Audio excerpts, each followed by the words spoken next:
시청자 여러분 안녕하십니까? 월요일 아침 뉴스 퍼레이드 시작합니다. 윤석열 전 대통령의 공직선거법 위반 사건 1심 선고가 오늘 오후 2시부터 생중계로 진행됩니다.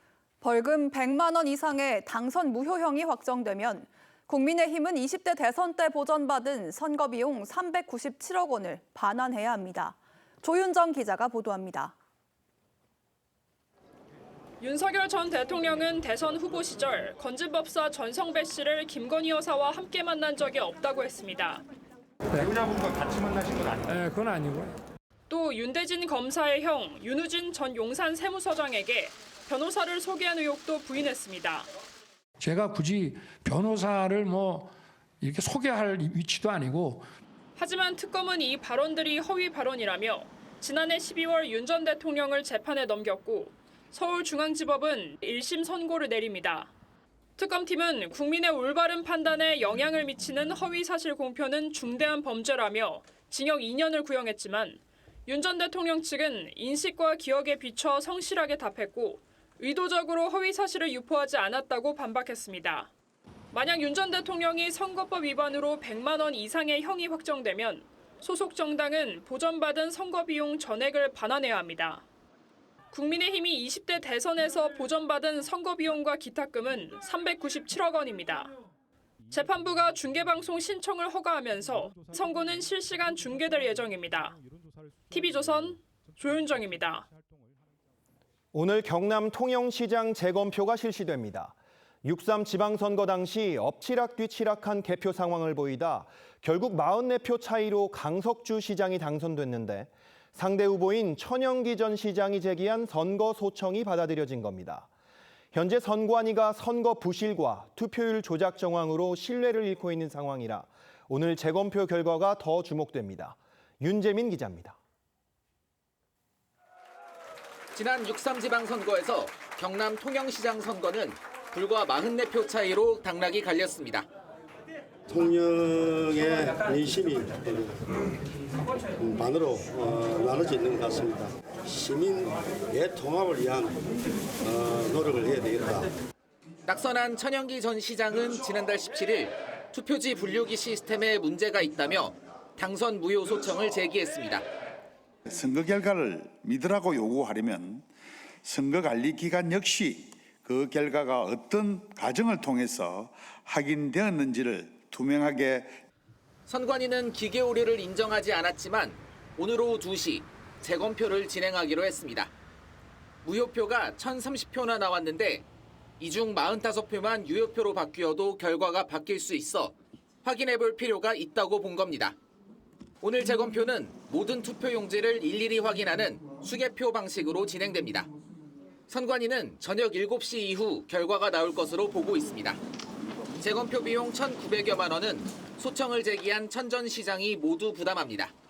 이번 재검표는 충주시장에 이어 6.3 지방선거로는 두 번째인데 충주시장 재검표 때는 표차만 2표 줄었을 뿐 당락에는 변화가 없었습니다. 한편 선관위 노조 자체 조사 결과 투표 업무를 행정안전부로 이관해야 한다는 의견에 선관위 직원 90% 가까이 동의했고 사전투표를 전면 폐지해야 된다는 의견도 40%를 넘었습니다. TV조선 윤재민입니다. 한성수 국무총리 주재로 부동산 정책 토론회가 한 차례 더 열립니다. 현재 집을 한 채만 가진 사람이라도 초고가 주택인 이른바 똘똘한 한 채거나 실제로 거주하지 않은 경우엔 세금 부담을 높이는 방안이 검토되는 상황이죠. 정부는 오늘 토론회 내용을 참고해 다음 달 초 개정될 세법에 최종 방안을 담겠다는 방침입니다. 구민성 기자가 보도합니다. 오늘 토론회의 핵심 쟁점은 종부세 기준을 어디까지 손볼 것이냐입니다. 공시가격 12억 원인 현행 1주택자 공제선을 조정하고 주택가격과 거주 여부에 따라 부담을 달리하는 방안이 다뤄질 전망입니다. 주택수만 따지던 기존 방식에서 집값과 실제 거주 여부까지 함께 보는 쪽으로 논의가 옮겨가는 겁니다. 이재명 대통령도 앞서 집값과 보유 목적에 따라 세금을 다르게 매기겠다고 밝혔습니다. 1주택에 대해서 기본을 정한 다음에 실거주 또 거주 용도일 경우에는 감해주고. 현재 1주택자는 공시가격 12억 원까지는 종부세를 내지 않습니다. 정부는 이 기준을 13억 원이나 14억 원 정도로 올리는 대신 고가 주택의 종부세 부담을 크게 늘리는 방안을 검토 중입니다. 초고가 주택 기준은 공시가격 30억 원에서 50억 원 수준이 거론됩니다. 실제로 살지 않는 집에 대한 혜택도 줄어들 수 있습니다. 집을 한 채만 갖고 있어도 그 집에 살지 않는다면 공제액을 줄이거나 더 높은 세율을 적용하는 방식입니다. 이른바 똘똘한 한 채로 몰리는 투자 수요를 줄이겠다는 겁니다. 양도세도 오래 보유했는지보다 실제로 얼마나 살았는지를 더 따지는 방향이 검토되고 있습니다. 다만 구체적인 기준은 아직 정해지지 않았습니다. 정부는 오늘 토론회 의견을 반영해 다음 달 초 세법 개정안의 최종 방안을 담을 예정입니다. TV조선 구민성입니다. 미국에서 빅테크 기업 대표들을 만난 이재명 대통령이 남미 첫 순방지인 브라질에 도착했습니다. 세계 2위의 히토류 매장 국가인 만큼 중국 의존도를 낮출 수 있는 공급망 협력이 기대됩니다. 순방에 동행 중인 서주민 기자가 보도합니다.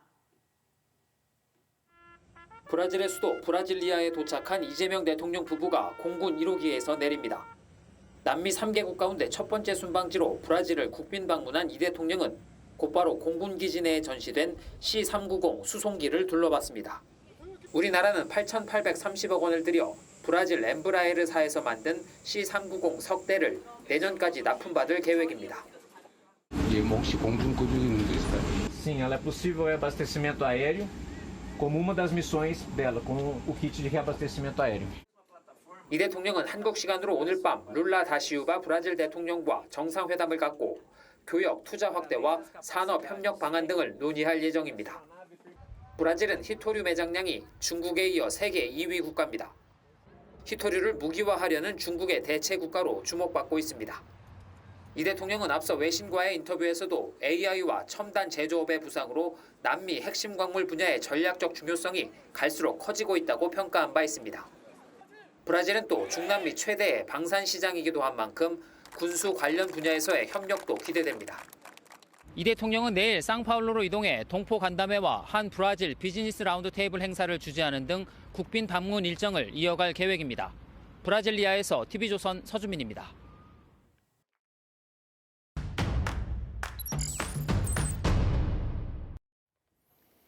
이번 주 정치권 주요 이슈의 맥을 짚어보는 정치뷰 시간입니다. 정치부 이채현 기자 나왔습니다. 이 기자, 이번 주 정치권 주요 일정 좀 소개해 주시겠습니까? 네, 이번 주도 정치권은 쉬어갈 틈이 없을 걸로 보입니다. 민주당은 먼저 오는 토요일 다음 달 1일 충청권을 시작으로 3주 동안 전국을 돌며 합동연설회와 권역별 투표 등 순회 경선에 돌입하는데요. 모레인 29일에는 민주당 당대표 후보자들의 방송 토론회가 열립니다. 네. 본선에 진출한 송영길, 정청래, 김민석 세 후보는 신천지의 전당대회 개입 의혹과 당정 관계, 보안 수사권 폐지 문제 등을 놓고 치열한 공방을 벌일 전망입니다. 정치권의 큰 쟁점으로 떠오른 검찰의 보안 수사권 문제도 이번 주 분수령을 맞습니다. 민주당은 검찰의 보안 수사권을 전면 폐지하는 방안을 당론으로 추인했는데요. 네. 오늘 열리는 국회 법사위 전체회의에서의 논의를 시작으로 법안 처리에 속도를 내고 이르면 30일 국회 본회의에서 보안 수사권 폐지를 담은 형사소송법 개정안을 처리한다는 계획입니다. 특히 오늘 회의에서는 최근 사의를 표명한 정성호 법무부 장관이 참석할 예정입니다. 네, 하나씩 좀 살펴보겠습니다. 먼저 보안 수사권 폐지. 국민의힘은 강하게 지금 반대를 하고 있는 거죠. 네, 그렇습니다. 민주당이 법안 처리에 속도를 내면서 국민의힘은 필리버스터 등 가능한 수단을 총동원해 법안 통과를 저지한다는 입장인데요. 다만 실제 처리를 막기는 쉽지 않을 것으로 보입니다. 필리버스터가 시작되더라도 국회법상 24시간이 지나면 제재구원 5분의 3 이상의 찬성으로 강제 종료할 수가 있기 때문에 범여권이 종결에 필요한 의석을 확보한다면 필리버스터를 끝내고 표결에 들어갈 수가 있기 때문입니다. 네, 이 와중에 이 정성호 법무부 장관이 사의를 표명한 거 이거 굉장히 큰 뉴스였잖아요. 이번 주에는 사표가 수리될까요? 그 정 장관의 사표 수리는 보안 수사권 폐지 법안의 본회의 처리 이후 가능할 걸로 보이는데요. 이재명 대통령이 사의를 반려할 가능성도 제기가 됩니다. 다만 정 장관의 사퇴 의사는 분명합니다. 정 장관은 사퇴 의지는 오래전부터 청와대 참모들을 통해 전달했다며 대통령이 사의를 반려할 가능성에도 더 이상 할 일도 의지도 없다고 선을 그은 바 있습니다. 네, 이 정 장관의 사의 표명 이유는 아무래도 이 보안 수사권 강행 때문으로 봐야겠죠. 실제로 사표가 수리가 되면은 이 파장이 클 것 같은데 어떻습니까? 네, 클 것으로 보입니다. 정 장관은 그동안 1%의 억울한 피해자도 없어야 한다 이렇게 말하면서 보안 수사권 일부 존치를 주장했는데 이게 받아들여지지 않자 사실상 정치적 책임을 지고 물러나기로 한 걸로 전해졌습니다. 오는 10월 검찰청 폐지와 공소청 중대범죄수사청 출범을 앞두고 대대적인 조직 개편이 필요한데 정 장관 사표가 수리되고 후임 장관 인선이 곧바로 되지 않으면 법무부는 대행체제로 개편 작업을 진행해야 할 수도 있습니다. 사의라고 못 들었다니까요. 국회로 오겠다라는 말씀을 하셨던 거고, 그러나 하실 일이 많으실 것 같고요. 법무부 장관으로 하셔야 할 일이 많습니다. 네, 여기에 구자연 검찰총장 직무대행의 거취 문제까지 거론이 되는데 향후 검찰개혁 과정의 변수가 될 전망입니다. 네, 오늘 법사위 전체 회의에 정성호 법무부 장관이 참석을 하면 무슨 말을 할지 좀 지켜봐야겠습니다. 이 민주당이 보안 수사권의 속도를 내고 있는 거 이거 전당대회와도 연관이 있는 거죠? 네, 그렇습니다. 정청래 후보와 김민석 후보는 검찰개혁 추진 과정을 놓고 책임 공방을 벌였잖아요. 네. 구체적으로 보면 정 후보는 김 후보를 향해서 보안 수사권 문제를 다룬 총리실 산하 검찰개혁 추진단이 17억 원의 예산을 쓰고도 자신이 5월까지 처리해달라고 했는데 법안을 가져오지 않았다는 취지로 공세를 폈고요. 반면 김 후보 측은 정부가 5월에 2차 검찰개혁안을 처리하려 했지만 오히려 당에서 미뤘다 이렇게 맞서면서 누가 검찰개혁을 지연시켰는지를 놓고 진실 공방을 벌이고 있습니다. 네, 여기에 이 신천지 의혹까지 제기가 됐는데 이러면은 이번 주 방송 토론 굉장히 뜨거울 것 같습니다. 네, 그렇습니다. 김민석 후보는 반명과 분열주의, 신천지의 비밀 3자 연합을 깨는 게 이번 전당대회의 본질이라며 정청래 후보를 겨냥했습니다. 또 송영길 후보 역시 신천지의 정치 개입 의혹을 명확히 규명해야 한다는 입장입니다. 이에 대해 정청래 후보는 한 언론과의 인터뷰에서 신천지 개입설은 당을 공격한 것이고 당을 위헌 정당으로 빠뜨릴 수 있다 이렇게 지적했습니다. 이번 주 열리는 후보들 간의 TV 토론에서는 신천지 개입 의혹과 보안 수사권 폐지, 당정 관계까지 맞물리면서 새 후보 간의 충돌이 불가피할 것으로 보입니다. 알겠습니다. 이 국민의힘 내부 상황도 살펴볼까요? 이 장동혁 대표가 오늘 중앙선관위에서 재선거 필요성을 직접 주장하는 어떤 자리가 있다고요? 네, 맞습니다. 그 전국을 돌면서 지금까지 재선구 촉구 집회에 참석했던 장동혁 대표, 오늘은 중앙선거관리위원회의 선거소청 심사에 직접 출석해 재선거 필요성을 변론을 합니다. 투표지 부족 사태가 잇따랐던 수도권 광역단체장 선거 등을 놓고 선거 관리에 중대한 문제가 있었던 만큼 재선거가 필요하다 이런 주장을 직접 펼칠 것으로 보입니다. 네. 송파구 내 투표소에서 발생한 투표용지 부족 사태와 또 인천 송도 1, 2동의 쌍둥이 득표 결과 또 경기도 지역의 투표율 조작 의혹을 거론하면서 재검표와 재선거 필요성을 강조할 예정인데요. 선관위는 장 대표의 구두 변론은 허가를 했지만 그 변론 과정에 대한 중계는 불허했습니다. 네. 이 최근 투표율 조작 의혹이 추가로 제기되면서 장동혁 대표가 투쟁 공세를 높이는 모양새입니다. 이 기자 잘 들었습니다. 서울 강남의 한 병원에서 프로포폴 같은 의료용 마약을 환자들에게 고액을 받고 불법 처방해준 의사들이 경찰에 붙잡혔습니다. 그중 한 의사는 수면 마취한 여성 환자를 상대로 성범죄도 저질렀습니다. 김인혜 기자입니다. 수사관들이 병원 사무실로 들어가고 의사에게 압수수색 영장을 설명합니다. 병원 안쪽 어두운 실내에는 곳곳에 침대가 보입니다. 지난 4월 서울 강남에서 의료용 마약류를 불법 처방한 40대 의사 A씨와 50대 의사 B씨 등 병원 관계자 3명이 적발됐습니다. 이들은 각각 2021년과 2022년부터 1에서 2년간 프로포폴과 케타민 등 의료용 마약류와 당시 마약류로 지정되지 않았던 일반 수면 마취제를 불법 처방했습니다. 미용시술은 생략하거나 형식에 그쳤으며 투약자가 요구하면 심야나 휴일에도 의료용 마약류를 불법 투약하였습니다. 이래 투약 비용으로 원가의 30배에 달하는 35만 원을 받았는데 적발된 투약자 11명 중에는 하루에 1,000만 원 넘게 결제하거나 11개월 만에 2억여 원을 결제한 경우도 있었습니다. 또 체포된 의사 중 한 명은 수면 마취 상태인 한 여성 환자의 신체를 27차례에 걸쳐 불법 촬영한 혐의도 받습니다. 경찰은 이 의사와 마약을 소지한 투약자 1명을 구속하고 나머지 12명도 검찰에 넘겼습니다. TV조선 김인혜입니다. 오늘 아침 가장 뜨거운 뉴스만 콕 집어 전해드립니다. 키워드 나우 시작하겠습니다. 첫 번째 키워드, 사라진 영상입니다. EBS가 유튜브에 올린 경제 다큐멘터리가 돌연 삭제돼 논란이 되고 있습니다. 삭제된 다큐멘터리는 세계 각국의 경제 상황과 화폐의 관계를 다뤘는데요. 미국은 기축통화국이 되면서 돈을 많이 찍어내도 그다지 신뢰가 떨어지지 않는 이점이 생깁니다. 다른 나라가 다 그 달러를 원하니까요. 문제가 된 영상은 정부가 돈을 나눠줬는데 내가 가난해지는 이유라는 취지의 제목이 달려 있었고, 정부의 재정 지출 증가로 물가가 오르면 실질 소득이 감소한다는 내용이 담겨 있었습니다. 네티즌들에 따르면 남편 말 안 듣고 아파트 분양 안 받은 게 후회된다는 어느 여성 근로자의 인터뷰도 삭제됐다고 하는데요.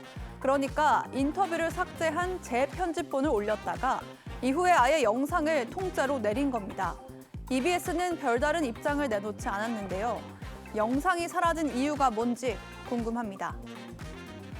두 번째 키워드는 권경의 화해 불복입니다.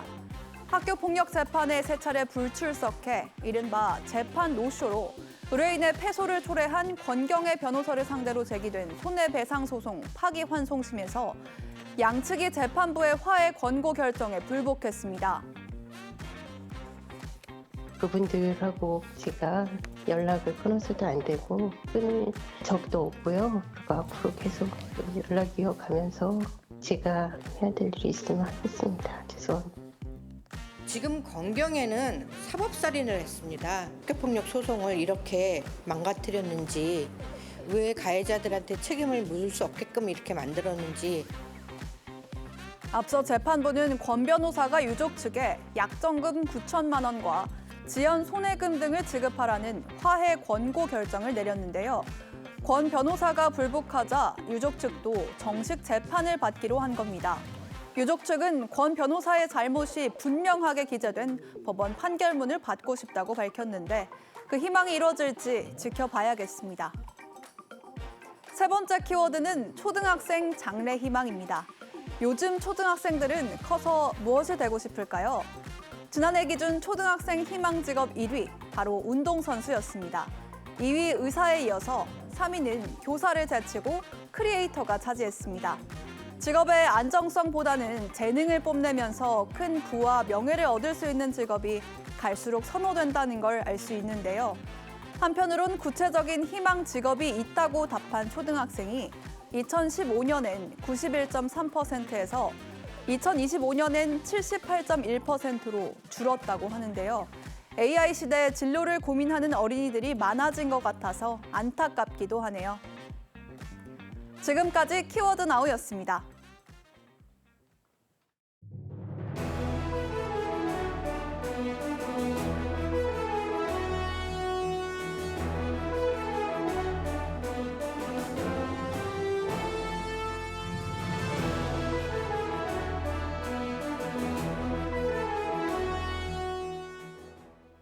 오늘 오후 2시에 윤석열 전 대통령의 공직선거법상 허위사실 공포 혐의에 대한 1심 선고 공판이 생중계로 진행됩니다.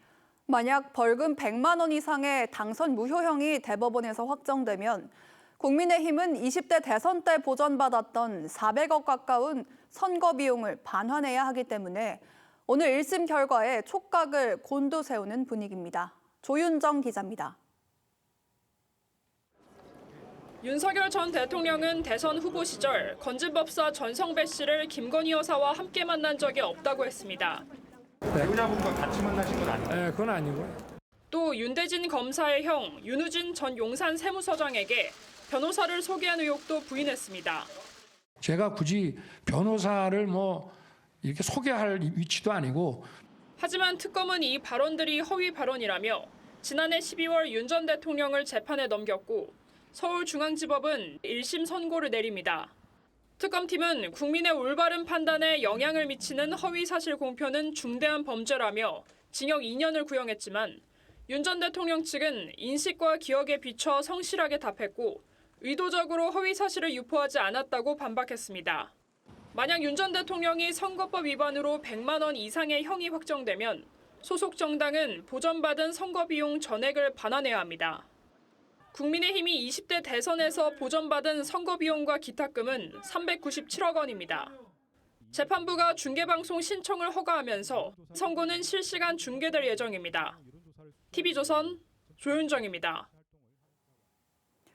지난 6.3 지방선거, 지방자치단체장 선거 중에 가장 적은 표차가 나온 곳이 경남 통영시였습니다. 44표 차의 박빙 승부가 벌어졌는데 오늘 재검표가 실시됩니다. 총체적인 선거 관리 부실에 투표율 조작 정황까지 드러난 상황이라 어떤 결과가 나올지 주목됩니다. 윤재민 기자입니다. 지난 6.3 지방선거에서 경남 통영시장 선거는 불과 44표 차이로 당락이 갈렸습니다. 통영의 민심이 반으로 나눠져 있는 것 같습니다. 시민의 통합을 위한 노력을 해야 되겠다. 낙선한 천영기 전 시장은 지난달 17일 투표지 분류기 시스템에 문제가 있다며 당선 무효 소청을 제기했습니다. 선거 결과를 믿으라고 요구하려면 선거관리기관 역시 그 결과가 어떤 과정을 통해서 확인되었는지를 투명하게. 선관위는 기계 오류를 인정하지 않았지만 오늘 오후 2시 재검표를 진행하기로 했습니다. 무효표가 1,030표나 나왔는데 이 중 45표만 유효표로 바뀌어도 결과가 바뀔 수 있어 확인해 볼 필요가 있다고 본 겁니다. 오늘 재검표는 모든 투표용지를 일일이 확인하는 수개표 방식으로 진행됩니다. 선관위는 저녁 7시 이후 결과가 나올 것으로 보고 있습니다. 재검표 비용 1,900여만 원은 소청을 제기한 천 전 시장이 모두 부담합니다. 이번 재검표는 충주시장에 이어 6.3 지방선거로는 두 번째인데 충주시장 재검표 때는 표차만 2표 줄었을 뿐 당락에는 변화가 없었습니다. 한편 선관위 노조 자체 조사 결과 투표 업무를 행정안전부로 이관해야 한다는 의견에 선관위 직원 90% 가까이 동의했고 사전투표를 전면 폐지해야 된다는 의견도 40%를 넘었습니다. TV조선 윤재민입니다. 1주택자여도 실제로 살지 않고 있거나 초고가 주택을 보유하고 있으면 세 부담을 높이는 방안이 검토되고 있습니다. 정부는 오늘 총리 주재로 부동산 정책 토론회를 한 차례 더 열고 다음 달 초 세법 개정안에 최종 방안을 담을 예정입니다. 구민성 기자입니다. 오늘 토론회의 핵심 쟁점은 종부세 기준을 어디까지 손볼 것이냐입니다. 공시가격 12억 원인 현행 1주택자 공제선을 조정하고 주택가격과 거주 여부에 따라 부담을 달리하는 방안이 다뤄질 전망입니다. 주택수만 따지던 기존 방식에서 집값과 실제 거주 여부까지 함께 보는 쪽으로 논의가 옮겨가는 겁니다. 이재명 대통령도 앞서 집값과 보유 목적에 따라 세금을 다르게 매기겠다고 밝혔습니다. 1주택에 대해서 기본을 정한 다음에 실거주 또 거주 용도일 경우에는 감해주고. 현재 1주택자는 공시가격 12억 원까지는 종부세를 내지 않습니다. 정부는 이 기준을 13억 원이나 14억 원 정도로 올리는 대신 고가주택의 종부세 부담을 크게 늘리는 방안을 검토 중입니다. 초고가 주택 기준은 공시가격 30억 원에서 50억 원 수준이 거론됩니다. 실제로 살지 않는 집에 대한 혜택도 줄어들 수 있습니다. 집을 한 채만 갖고 있어도 그 집에 살지 않는다면 공제액을 줄이거나 더 높은 세율을 적용하는 방식입니다. 이른바 똘똘한 한 채로 몰리는 투자 수요를 줄이겠다는 겁니다. 양도세도 오래 보유했는지보다 실제로 얼마나 살았는지를 더 따지는 방향이 검토되고 있습니다. 다만 구체적인 기준은 아직 정해지지 않았습니다. 정부는 오늘 토론회 의견을 반영해 다음 달 초 세법 개정안의 최종 방안을 담을 예정입니다. TV조선 구민성입니다. 다음 달 중순 전당대회를 앞두고 있는 민주당 내에서 검찰 보안수사권 폐지 문제가 막판 최대 이슈로 떠올랐습니다. 이번 주에 형사소송법 개정안 처리를 예고한 상황에서 보안수사권 폐지가 당권 주자들의 선명성 경쟁의 수단이 되고 있습니다. 고이동 기자의 보도입니다.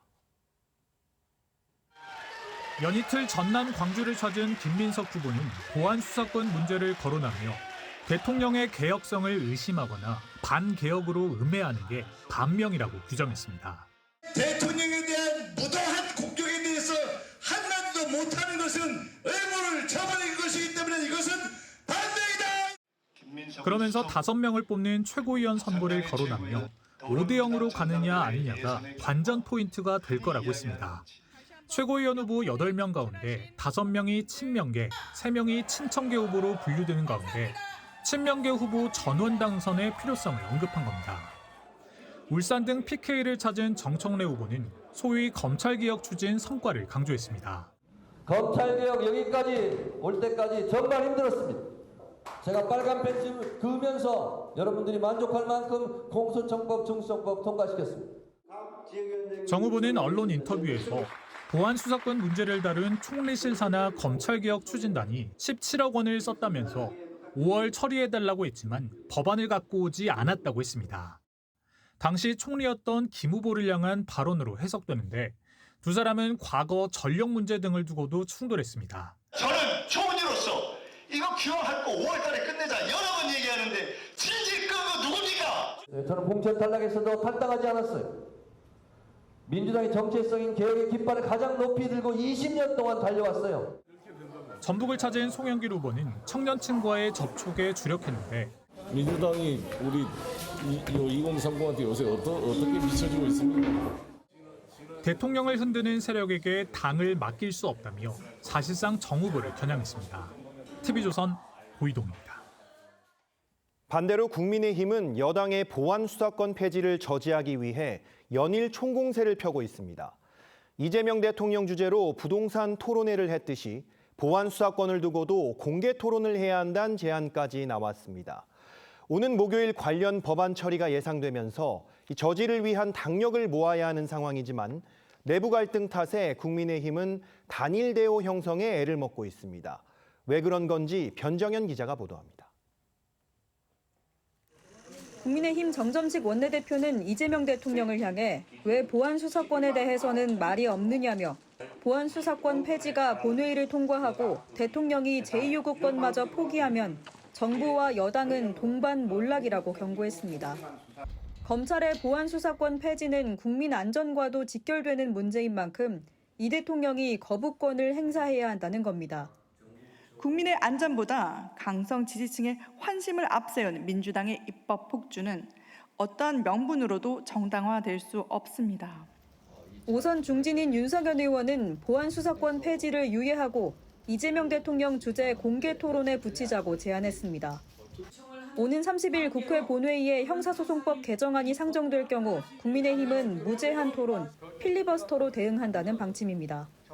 하지만 당내에선 소속 의원들에 대한 징계 문제를 논의할 윤리위 가동 문제와 권영진 의원의 소위 멱살잡이 소동으로 인한 혼란이 이어지면서 단일 대우가 이뤄지지 않고 있습니다. 국민이 준 경고장은 뭡니까? 국민의힘이 변화하고 혁신하고 통합하라는 거 아닙니까? 그런 측면에서 저는 징계 정치가 아니라 우리 당은 혁신 정치, 통합의 정치가 필요하다. 특히 권 의원 논란에 대해선 원내 지도부가 강력 조치 필요성을 언급한 데 이어 원외 당협위원장들도 중징계를 요청할 계획이어서 대여투쟁을 위한 당력 분산을 우려하는 목소리가 적지 않습니다. TV조선 변정현입니다. 민주당이 이번 주 검찰의 보안수사권 폐지 법안을 국회 본회의에서 처리할 걸로 보입니다. 하지만 보안수사권을 완전히 폐지하는 걸 타당한지를 두고 논란이 계속되고 있는데요. 관련 내용 손정혜 변호사와 자세히 짚어보겠습니다. 안녕하세요. 안녕하세요. 자, 변호사님, 최근 장윤기 사건으로 경찰의 부실 수사와 증거 은폐 정황 연이어 드러나면서 지금 검찰의 보안수사권을 폐지하는 게 맞느냐 이런 비판이 거세지고 있는 것 같은데 그동안 겪어온 경험으로 보셨을 때 경찰의 수사에 어떤 한계가 있다고 보십니까? 뭐 경찰만 한계가 있지는 않습니다. 검찰도 수사의 한계나 미비나 사람의 오판이 작동할 수 있다는 점에 있어서는 이 두 수사기관이 서로 견제하고 균형을 갖추면서 이 피해자의 피해를 확인하고 실체 진실을 확인하는 게 굉장히 중요하지 않겠습니까? 네. 그런 점에 있어서는 두 수사기관을 모두 수사권을 박탈하거나 폐지하는 방식보다는 조금 더 보완 수사권을 유지하는 방향으로 가는 것이 적절하지 않을까라는 일부의 의견을 드릴 수밖에 없는 상황이고요. 한마디로 검찰이 수사권을 독점해서 많은 폐해가 있었죠. 이제는 경찰이 수사권을 독점하면 어떻게 할 것인가의 문제입니다. 그럼 경찰을 견제할 수 있는 수사권이라는 강력한 수사기관이 등장을 해야 되는데 현재로서는 중수청이 거론되고 있지만 아직까지 제대로 작동될지 인력이나 이런 배치가 완전하지 않은 상황이라고 한다면 수사기관이 수사기관을 통제하거나 견제하는 방식은 수사권이 돼야 될 것인데 검찰이 기소권만 가지고 수사를 아예 못하는 조직으로 전락했을 때 과연 경찰 권력을 견제할 수 있느냐 이런 물음으로부터 시작하는 것이고요. 이 수사권과 관련해서는 많은 사건 이해관계자들이 있습니다. 피해자도 있을 수 있고요. 피의자도 있을 수 있습니다. 그런데 누가 오판하거나 선입견을 가진다거나 또는 모종의 의도를 가지고 사건을 제대로 처리하지 않는다라고 한다면 분명히 피해자는 발생할 수 있는 상황이거든요. 그런 측면에서 좀 신중해야 될 필요가 있지 않을까라는 생각을 갖고 있습니다. 네. 최근에 이제 여론에 제일 좀 호소력이 짙은 게 범죄 피해자들의 목소리가 아닐까 싶은데요. 좀 잘 알려진 부산 돌려차기 사건 같은 범죄 피해자들이 이 검찰의 보완 수사가 없었다면은 본인의 사건이 묻혔을 거다 이렇게 말하면서 폐지를 반대하는 목소리를 내고 있기도 한데, 자 그러면 개정안에 피해자를 보호할 장치는 얼마나 있다고 보십니까? 일단 전면 폐지 당론이 민주당에서 추인이 됐고요. 그에 대한 어떤 보완책으로 이 피해자 보호 수단을 확대하고 수사기관의 견제 강화 방침을 여러 가지 제도로서 보완을 하겠다라는 의견이 제시되고 있는데요. 현재까지는 아주 구체적인 방안과 실행 방안이 나오지는 않고 있습니다. 그러니까 실제 범죄 피해자들이 사건이 은폐되거나 제대로 된 권리구제가 되지 않았을 우려는 여전히 상존한다고 말씀드릴 수 있고요. 피해자 입장에서는 일단 피해자로 인정받는 게 굉장히 중요합니다. 그러니까 피해자 판단부터 제대로 이루어지지 않으면 나는 피해자라고 외치기도 어려운 것이죠. 경찰 수사나 검찰 수사를 통해서 내가 유죄를 받는 이 사건의 피해자라는 것이 인정이 돼야 그다음에 피해자 권리 보호가 이루어지는데 만약에 경찰 단계에서 수사가 부실해서 내가 사건의 피해자가 아니라고 결론이 났을 때는 또 어떻게 구제를 받을 수 있는가. 다른 기관을 통해서 피해자성을 인정받아야 되는 부분에 있어서 아예 검찰의 수사권을 폐지했을 때는 경찰이 만들고 경찰이 수사한 수사 기록만으로 우리가 범죄를 판단해야 되는 문제가 있을 수 있습니다. 그 점은 이제 피해자 측에서들 우리는 직접 이런 일을 겪어보니까 경찰도 굉장히 소중하지만 검찰도 소중하게 우리 피해자들의 권리 보호를 위해서 또는 사건의 실체 진실을 밝히기 위해서 노력해준 만큼 이 검사의 그 수사권이 지금 조정이 돼서 전면적인 수사권이 아니라 일부 보완 수사권이라도 유지를 해줘야 되는 거 아니냐 이런 의견이 있는 것이고요. 기록을 보고 피해자에 대한 어떤 여러 가지 견제 기능을 하겠다라는 정권 송치 제도 이야기가 나오고 있지만 그런 제도 같은 경우도 최근에 발생한 이 케이블 타이 같은 건 또 기록이 없는 겁니다. 그런 면에 있어서는 다각도로 효율적으로 수사를 하고 피해자들이 조금이라도 아쉬움이 없도록 여러 수사 주체가 좀 관여하는 것이 더 바람직한 것은 아니냐 이런 목소리를 피해자 측들이 이야기하고 있는 것 같습니다. 네, 조금 전에 변호사님이 이제 전권 송치제 도입 얘기해 주셨는데 지금 이것도 결국에는 이 범죄 피해자를 보호하자 이런 제도의 하나로 얘기가 되고 있는 것 같은데 이것도 피해자 보호에 완전히 효과적이진 않을 것이다 이런 이야기가 있던데 이 부분은 어떤 이야기입니까? 완벽하지 않죠. 완벽한 제도는 없습니다. 그래서 여러 가지 제도를 같이 운영을 하는 것이 바람직하다는 거고요. 그러니까 실제로 사회적 약자에 대한 7개 범죄가 있습니다. 아동학대, 가정폭력, 성범죄, 노인학대. 대부분 이제 사회적 취약계층이나 이런 스토킹 피해자들, 성범죄 피해자들을 보호하기 위한 조치인데 이런 7개 범죄에 대해서는 경찰이 수사한 모든 사건을 검찰에서 살펴보도록 넘기는 제도를 이야기하는 겁니다. 송치로. 다만 이렇게 넘겼을 때 검찰이 봤을 때 이 사건 이상하다 조금 더 면밀히 살펴봐야겠다고 직접 수사를 한다는 것이 보완 수사권을 유지한다는 거고 직접 수사를 하지 않고 경찰에 돌려보내서 보완 수사를 요구하자라는 것이 지금 민주당의 당론입니다. 이 두 가지의 이제 차이점이 존재한다는 건데요. 이 정권 송치 제도도 이 경찰의 수사의 권한 남용을 살펴보고 견제할 수 있는 제도로서는 허락할 수 있습니다. 네. 하지만 기록만 살펴본다고 어떤 수사가 미비하고 한계가 있고 모종의 의도를 가지고 사건을 축소하고 은폐할 것을 발견하는 게 쉽지 않을 수도 있다는 것이거든요. 네. 예를 들면 성범죄 피해자가 왔습니다. 그런데 경찰 의견은 불송치, 무혐의 의견이에요. 그럼 검사가 다시 한번 피해자 의견을 들어보고 또는 피의자를 소환해서 증거 조사를 해보고 이건 무혐의가 아닌데 유죄 의견으로 나가야 되는 거 아니야라고 할 수 있느냐 없느냐.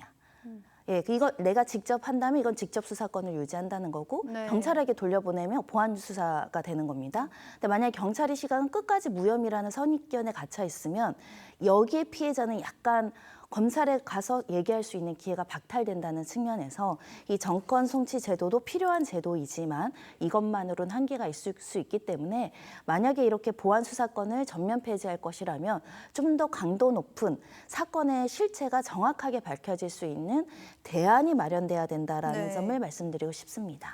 네, 민주당이 예고한 법안 처리 시점 얼마 남지 않았는데 오늘 변호사님이 말씀하신 이런 이야기들 충분히 좀 귀 기울였으면 좋겠습니다. 오늘 말씀 여기까지 듣겠습니다. 감사합니다. 본격적인 무더위가 찾아오면서 양산이나 손풍기 찾으시는 분들 많은데요.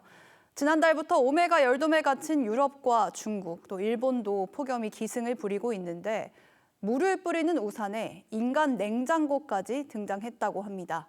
폭염에 대처하는 지구촌의 모습, 이정민 기자가 소개합니다. 여러 고층 아파트 건물 꼭대기에서 분수처럼 일제히 물이 뿜어져 나옵니다. 폭염 시 가동되는 이른바 옥상비입니다. 200개의 고압 노즐을 통해 안개 같은 미세 물방울을 뿌리면 약 5분 뒤 주변 온도를 5에서 8도가량 낮춥니다. 관광지 거리에서도 喷水喷雾让气温更凉快一些，旅行也更舒服。 일반 도로는 물론 고속도로에서도 쉴 새 없이 분무가 뿜어져 나옵니다. 분무기와 선풍기까지 단 우산은 불티나게 팔립니다. 高倍数的一个防晒，就是里面是带了黑胶涂层的，然后这里是有一个开关，按一下它就可以。然后呢，我们下面还可以连接这个喷雾水瓶，这个是通用的，然后按一下它会有喷雾出来。 더위에 지친 판다도 두 발로 서 춤추듯 물을 맞습니다. 대형 분무기는 한 달 넘게 폭염이 기승인 유럽에서도 없어서는 안 될 필수품입니다. Ma bellissime queste iniziative che permettono di stare meglio e di visitare in sicurezza. 독일에선 경찰이 시위대가 아닌 일반 시민들에게 물대포를 쏩니다. 일본에선 인간 냉장고까지 등장했습니다. 扉を開ければそこは別世界。5度の冷風で瞬間クールダウン。 사람이 들어가 앉으면 5분 만에 체온을 낮춰줘 야외 근로자가 많은 산업 현장에서 인기입니다. 도쿄도에선 처음으로 사무실 내 반바지 착용을 권고하고 나섰습니다. TV조선 이정민입니다.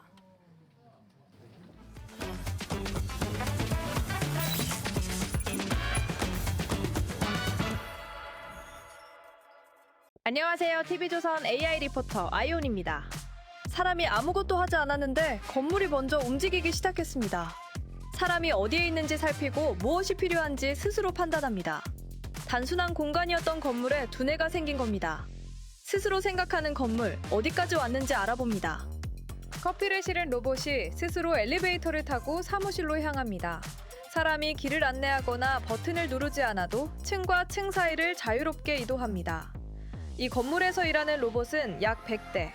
건물 전체를 디지털 공간에 똑같이 구현한 디지털 트윈과 클라우드에 연결돼 있습니다. 주문이 들어오면 AI가 로봇의 위치와 배터리 상태를 확인합니다. 그중 가장 적합한 로봇을 고르고 사람이 붐비는 구간에 피해 최적의 이동 경로를 계산합니다. 건물 곳곳에서 수집되는 인원과 온도, 전력 사용량도 AI의 판단 재료가 됩니다. 사람이 적은 공간에 조명을 끄고 냉난방을 조절합니다. 설비의 이상 신호를 분석해 고장이 발생하기 전에 점검 시점도 알려줍니다. 건물이 스스로 보고, 판단하고, 움직이는 겁니다. 국내에서 검증된 기술은 해외로도 진출했습니다. 국내 한 IT 기업이 일본 도쿄의 45층짜리 대형 복합 빌딩에 스마트 빌딩 기술을 처음 수출했습니다. 로봇 전용 엘리베이터가 없는 기존 건물에서도 작동할 수 있도록 화물 엘리베이터와 자동문 등 기존 설비를 AI 관제 시스템과 연결했습니다. 국내 사옥에서 4년 동안 축적한 로봇의 이동 경로와 돌발 상황 데이터도 활용됐었습니다. 전용으로 지은 첨단 사옥을 넘어 평범한 기존 건물도 스마트 빌딩으로 바꿀 수 있게 된 겁니다. AI 스마트 빌딩은 앞으로 사무실뿐 아니라 병원과 공장, 호텔과 대형 상업시설로 확산될 전망입니다. 건물은 이제 AI를 담는 공간을 넘어 AI가 직접 운영하는 하나의 거대한 시스템으로 바뀌고 있습니다. 계속해서 오늘 증시 전망 알아봅니다. 지난 금요일 코스피는 반도체주 급락 여파로 7,000선 아래로 밀렸습니다. 여기에 중동 긴장이 이어지면서 유가 불안도 커졌는데요. 3대 AI는 오늘 증시를 어떻게 전망했을까요? 챗 GPT는 약보합 출발 뒤 반등 시도를 전망했습니다. 변수는 유가와 반도체, 투자 심리는 경계입니다. 제미나이는 실적 슈퍼위크 속 변동성 장세를 예상했습니다. 반도체 실적과 AI 투자가 반건이고 투자 심리는 경계입니다. 클로드는 반등 시도는 가능하지만 상단은 무겁다고 봤습니다. 외국인 반도체 수급을 변수로 투자 심리는 신중한 낙관입니다. 3대 AI 모두 반등 가능성은 열어뒀지만 유가와 반도체 수급, 실적 확인이 필요하다고 봤습니다.